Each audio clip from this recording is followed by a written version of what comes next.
En esta unidad temática hablaremos sobre el equilibrio ácido-base.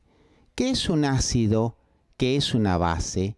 ¿Cómo interactúan entre ellos? ¿Qué mecanismos reguladores, ya sea sanguíneos, pulmonares, renales o de intersticio, se ponen en juego en caso de una situación patológica, como podría ser una cetoacidosis? Un ácido es toda sustancia que, en solución acuosa, es capaz de ceder protones al medio que la rodea. El ácido, al perder su protón, se transforma en una base conjugada. Una base es toda sustancia que en solución acuosa es capaz de captar protones del medio que la rodea. Un ácido con gran capacidad de disociación se dice que es fuerte. El ejemplo clásico es el ácido clorhídrico, que se disocia en protón y en ion cloruro. Por el contrario, un ácido con poca tendencia a disociarse se dice que es débil, y el mejor ejemplo es el ácido acético, que se disocia débilmente en acetato y protón. Habíamos visto que habitualmente la constante de disociación del ácido es directamente proporcional al producto, en este caso protones por cloruros, sobre el denominador, que en este caso es el reactante del ácido clorhídrico. A mayor grado de disociación, la constante de disociación del ácido o Ka va a ser más elevada. Como estos valores son pequeños, se utiliza el pKa, que es el logaritmo de la inversa de la constante de ionización del ácido, de tal manera que podemos decir que cuanto más fuerte es un ácido, más productos genera, más alta es su constante de disociación del ácido y, por supuesto, menor va a ser su pK.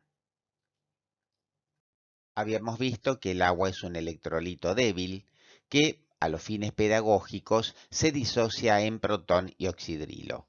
Aplicando la constante de equilibrio, vamos a ver entonces que el producto, protón por oxidrilo, va a ir en el numerador y el reactante en el denominador.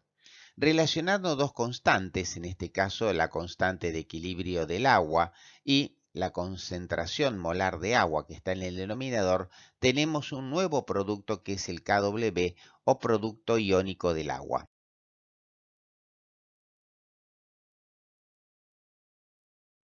Para convertir 10 a la menos 7 molar en un número entero, se aplica el concepto de logaritmo. El pH es el logaritmo en base 10 de la inversa de la concentración de hidrogeniones o protones. Si nosotros aplicamos el logaritmo en base 10 de 1 dividido 10 a la menos 7 molar, vamos a tener un valor entero que es igual a 7.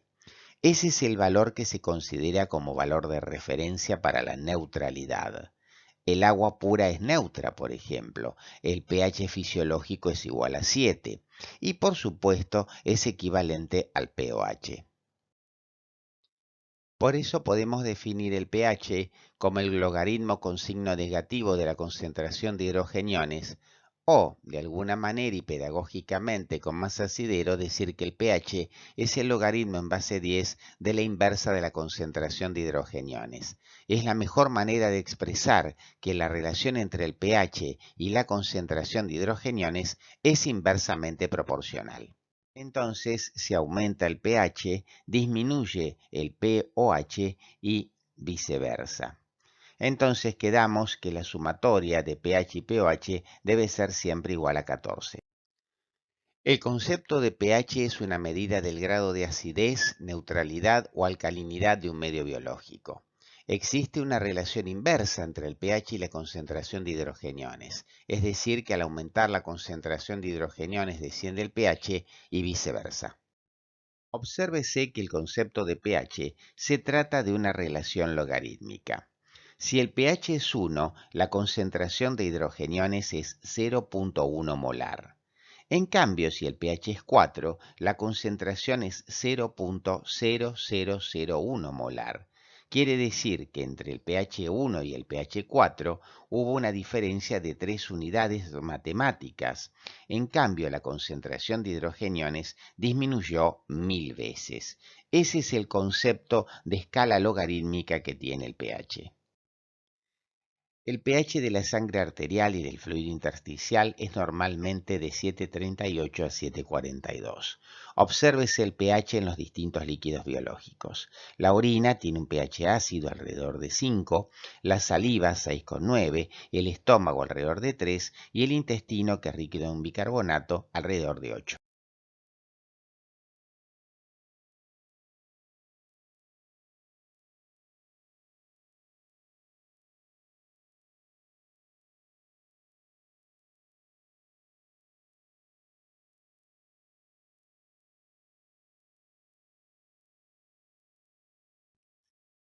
Los ácidos débiles se ionizan parcialmente y el valor numérico de la constante Ka es un valor muy pequeño.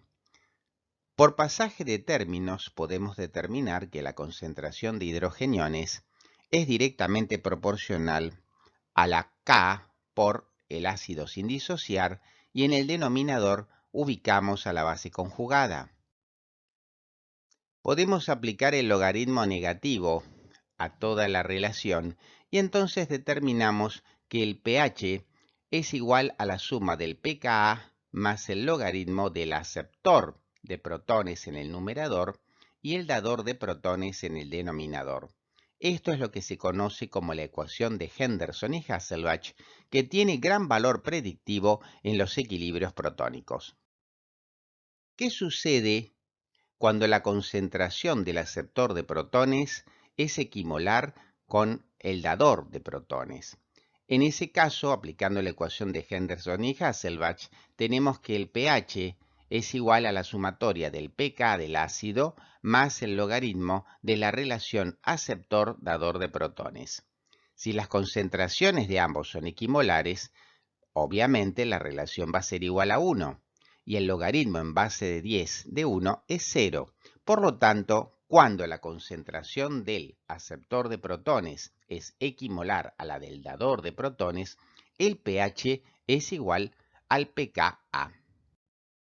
De la misma manera, cuando la relación entre el aceptor de protones y el dador de los protones es igual a 100, aplicamos la ecuación de Henderson y Hasselbalch y entonces el pH es igual a la sumatoria del pKa más el logaritmo de 100 dividido 1, que es 100.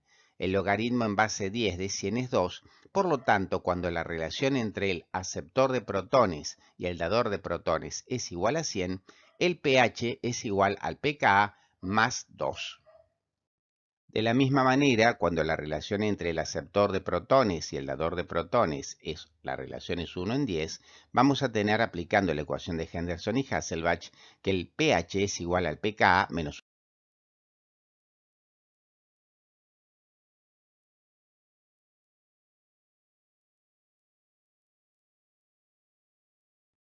Habíamos dicho que una de las consecuencias prácticas de la relación de Henderson y Hasselbalch es que el pH de la sangre resulta de una relación entre el riñón y el pulmón.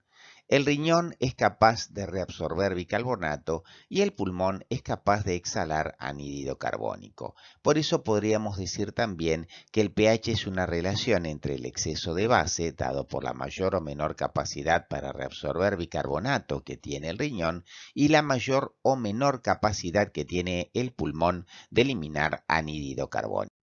El anión bicarbonato es predominantemente un anión extracelular. El espacio extracelular representa el 20% del peso corporal, ya que suma el espacio intersticial más el espacio intravascular, y podríamos afirmar que el contenido total del bicarbonato en el espacio extracelular es de aproximadamente 360 miliequivalentes. Ante una alteración del equilibrio ácido-base de cierta magnitud, los mecanismos reguladores se ponen en marcha simultáneamente, pero van alcanzando su máximo de efectividad escalonados en el tiempo.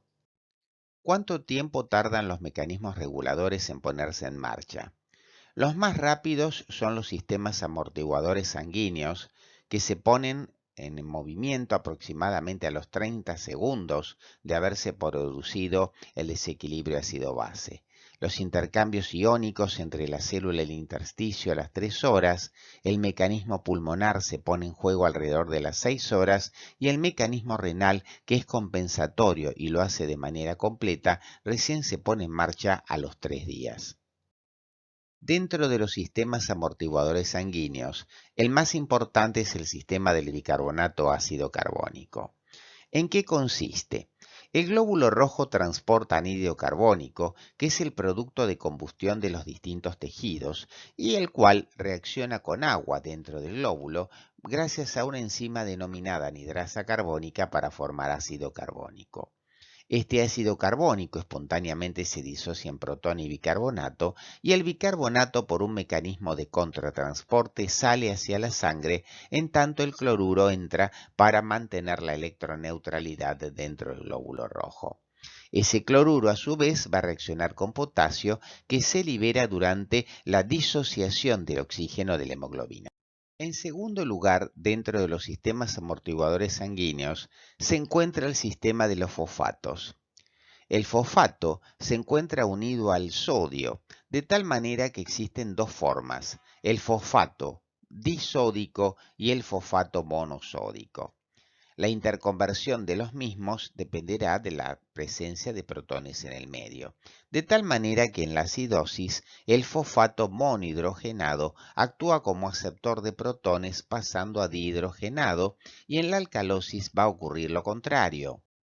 Finalmente, dentro de los sistemas amortiguadores sanguíneos, tenemos el sistema de la hemoglobina, cuya propiedad amortiguadora reside en el grupo imidazol presente en el aminoácido histidina.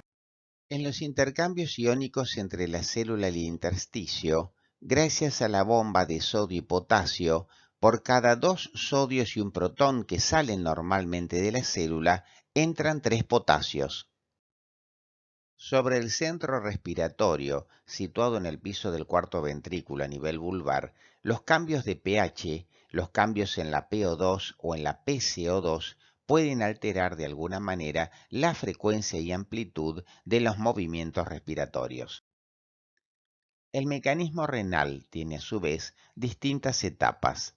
A nivel de la célula tubular distal, por ejemplo, una bomba con gasto de ATP introduce sodio y saca protones.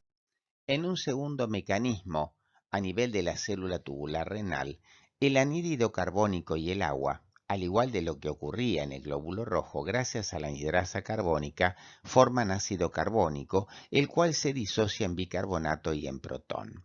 El bicarbonato pasa entonces a la sangre y el protón va a ser utilizado para transformar el amoníaco, producto final de la acción de la glutaminasa sobre el aminoácido glutamina, en amonio. Ese amonio se va a condensar con cloruros y de esa manera va a formar cloruro de amonio, el cual va a ser eliminado a través de la orina y va a ser uno de los factores más importantes que puede modificar el pH urinario.